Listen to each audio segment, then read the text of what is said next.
Bismillahirrahmanirrahim. Assalamualaikum warahmatullahi wabarakatuh.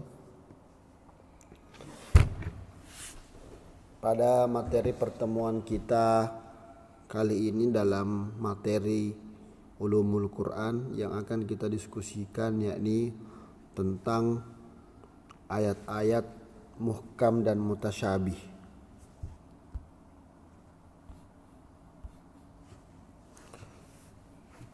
Berbicara tentang ayat-ayat muhkam dan mutasyabih, erat kaitannya dengan firman Allah Subhanahu wa taala yang berbunyi, "Huwallazi anzala 'alaikal kitaba minhu ayatun muhkamatun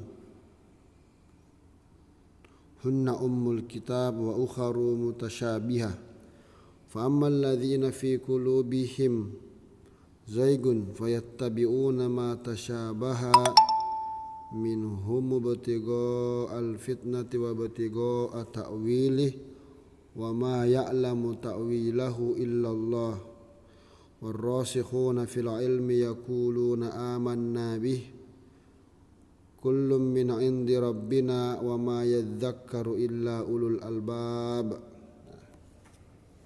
Adapun artinya nanti silahkan dibaca dengan sendirinya. Nah, pengertian tentang muhkam dan mutasyabih, yang pertama secara etimologi, ini muhkam adalah suatu ungkapan yang makna lahirnya tidak mungkin diganti atau diubah. Sedangkan mutasyabih artinya ungkapan yang makna lahirnya samar-samar.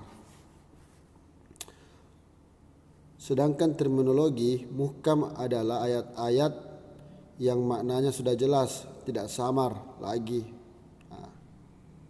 secara nasakh dan secara zahir.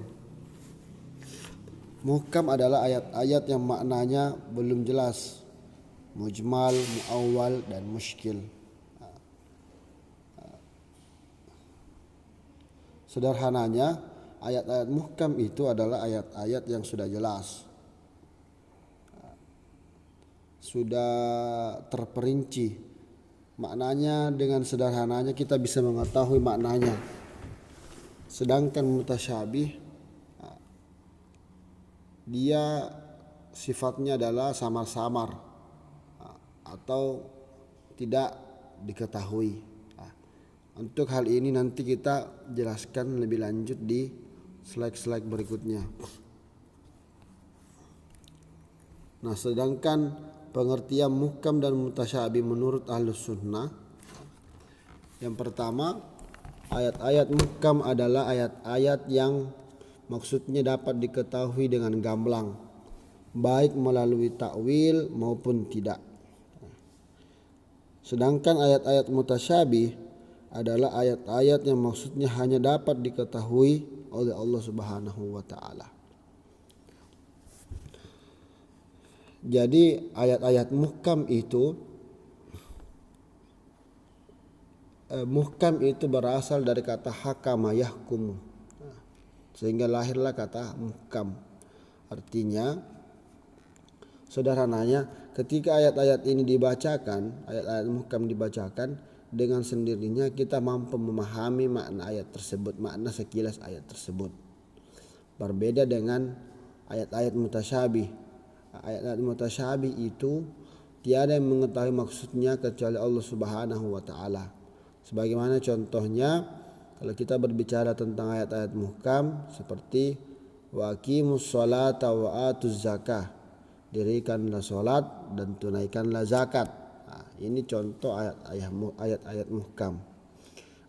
Sedangkan di contoh ayat-ayat mutasyabih seperti alif lam mim, yasin. Ini kata alif lam mim ini, kata yasin ini tidak ada yang bisa mengetahui maknanya kecuali Allah Subhanahu wa taala.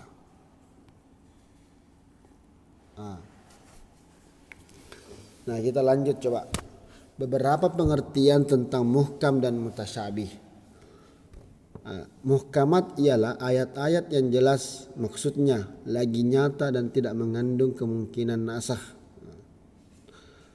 Jadi ayat-ayat muhkam itu ayatnya itu sangat jelas. Para mufassir bisa memberikan tafsiran tentang ayat tersebut.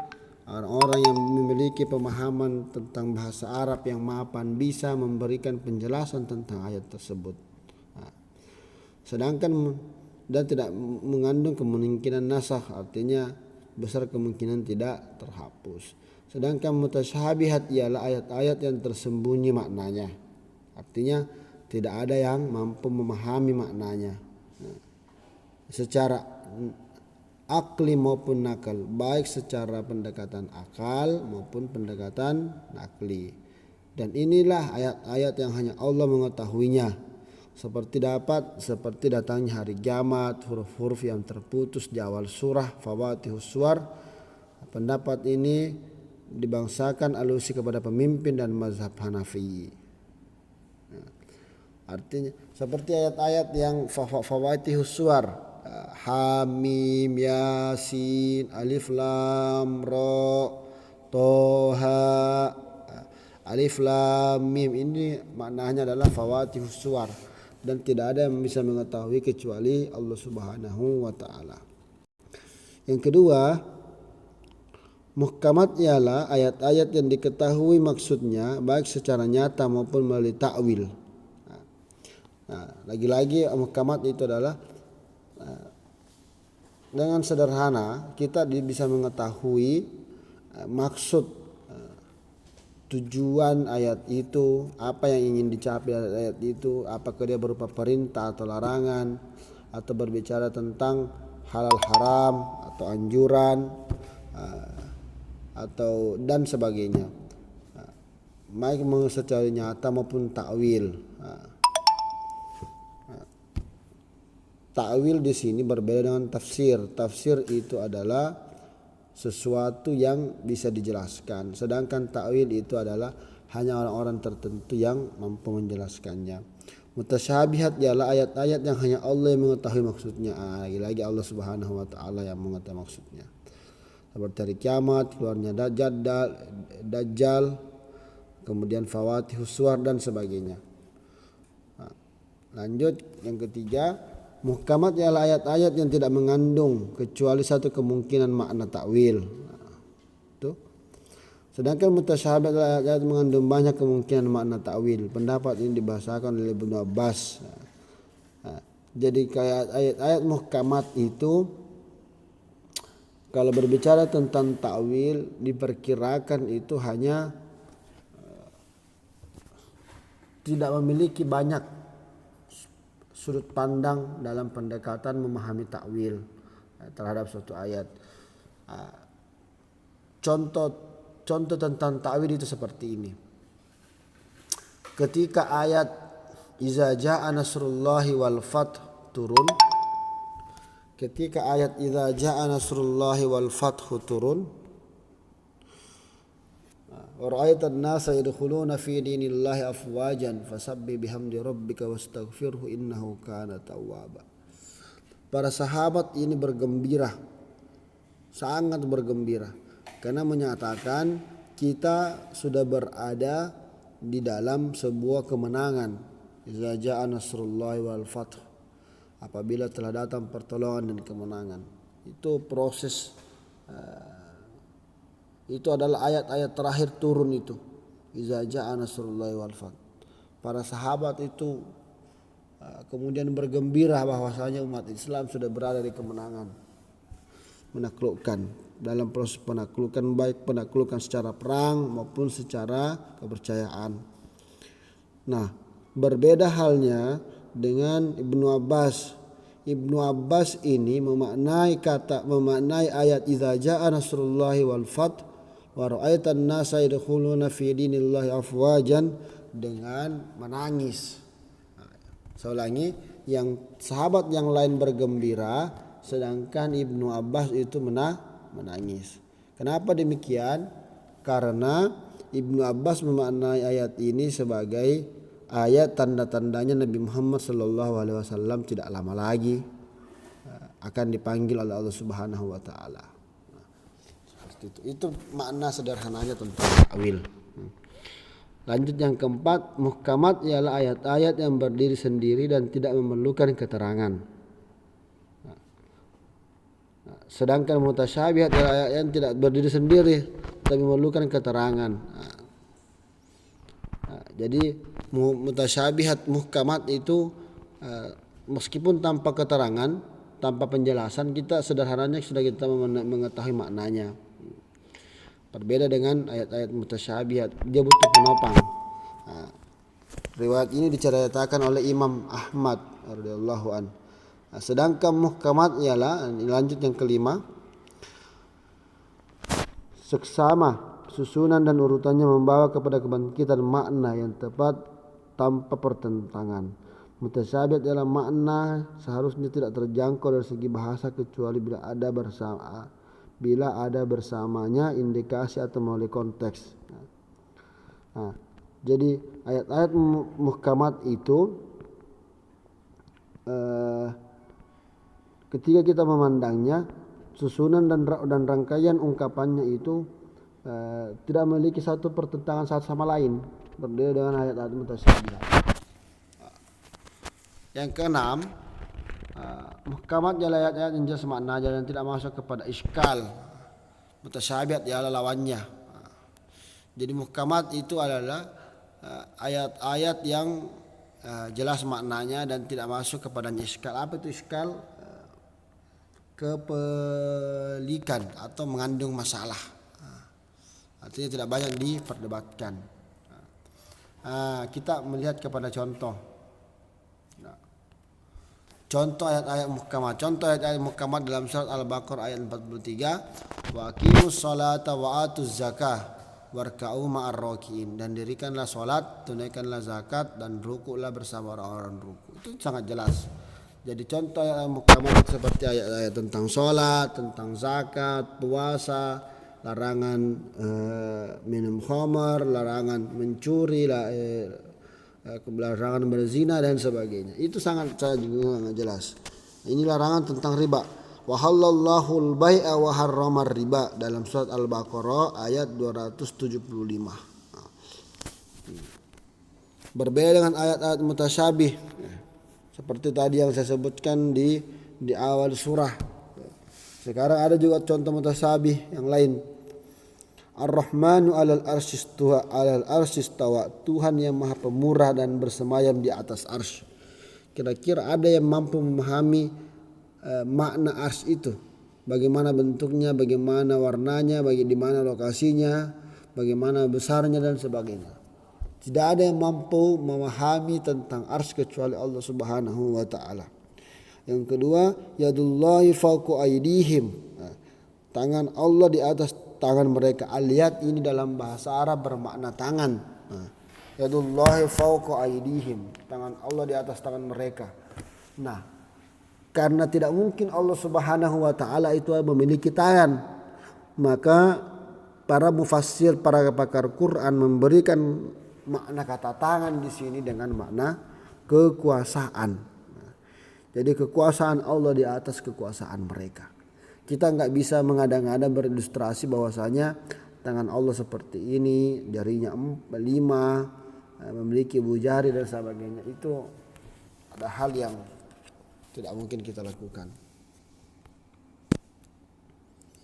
Sama halnya seperti waja'a rabbuka wal malaku saffan saffan, dan datanglah Tuhanmu sedangkan malaikat berbaris-baris. Siapa yang mengetahui bentuknya malaikat berbaris-baris? Enggak ada kecuali Allah Subhanahu wa taala. Wa ghadaballahu alaihim wa la'anahum.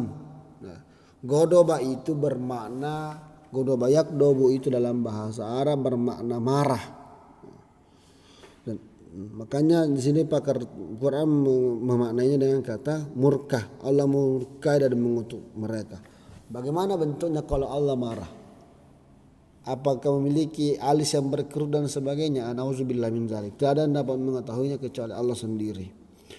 Wa yabqa wajhu rabbuka dzul jalali wal ikram, dan tetap kekal Tuhanmu yang memiliki kebesaran dan kemuliaan. Seperti itu. Nah, ini tentang awal surah yang terdiri satu huruf. Nah, ini contoh-contoh mutasyabihat. Nah, dalam surah Sad, dalam surah Qaf, dalam surat Al-Qalam. Begitu pula dalam surah Al-Mu'min sampai surah Yasin. Dimulai dengan Hamim, Toha, Sin, Yasin. Jadi tidak ada yang mampu mengetahui makna ayat-ayat ini kecuali Allah Subhanahu wa taala sendiri. Berbeda dengan ayat-ayat muhkamat. Nah, sekarang apa hikmah kita mempelajari tentang ayat-ayat muhkam dan mutasyabih? Yang pertama, memperlihatkan kelemahan akal manusia. Nah, maksudnya apa? Sepandai-pandainya manusia pasti memiliki kelemahan. Di antaranya itu tadi dia tidak mengetahui makna ayat-ayat mutasyabih. Sebagaimana bahasa Arab itu diturunkan di Mekah. Di daerah yang berbahasa Arab memiliki cita rasa bahasa yang tinggi. Karena bangsa Arab adalah bangsa yang gemar bersastra. Bahkan disebutkan setiap tahun ada perayaan sastra. Tetapi mereka lagi-lagi tidak mampu menandingi tentang cita rasa bahasa Al-Quran. Salah satu di antaranya adalah bentuknya ayat-ayat mutasyabih. Yang kedua, teguran bagi orang-orang yang mengotak-atik ayat-ayat mutasyabih tanpa dasar keilmuan. Nah, ini seperti ini. Yang ketiga, andai kata seluruh ayat Al-Quran terdiri dari muhkamat, niscaya akan sirnalah ujian keimanan lantaran pengertian ayat yang jelas. Jadi kalau tidak ada ayat-ayat mutasyabihat di dalam Al-Quran, maka dengan sangat jelas sekiranya Al-Quran itu hampir memiliki ada kritik dan dianggap memiliki celah, kekurangan-kekurangan.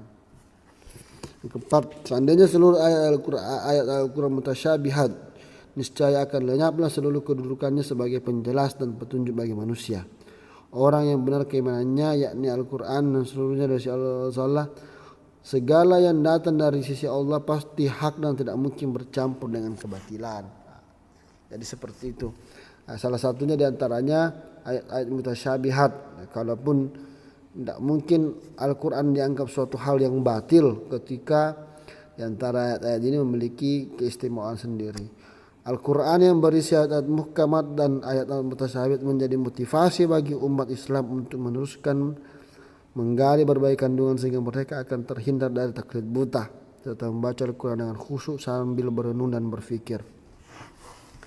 Jadi ketika ada ayat-ayat mutasyabihat di dalam Al-Quran, ada ayat-ayat muhkam, maka manusia akan senantiasa berfikir, senantiasa mengkaji tentang rahasia-rahasianya Allah Subhanahu wa taala. Tapi kalau ketika Al-Quran tidak memiliki kandungan ayat-ayat muhkam ataupun ayat-ayat mutasyabihat, maka Al-Quran tidak menampakkan sisi kemu'jizatannya. Nah, cukup sekian sebagai pengantar mata kuliah Ulumul Quran dengan tema muhkam dan mutasyabihah. Nanti kita lanjutkan di sesi diskusi. Wassalamualaikum warahmatullahi wabarakatuh.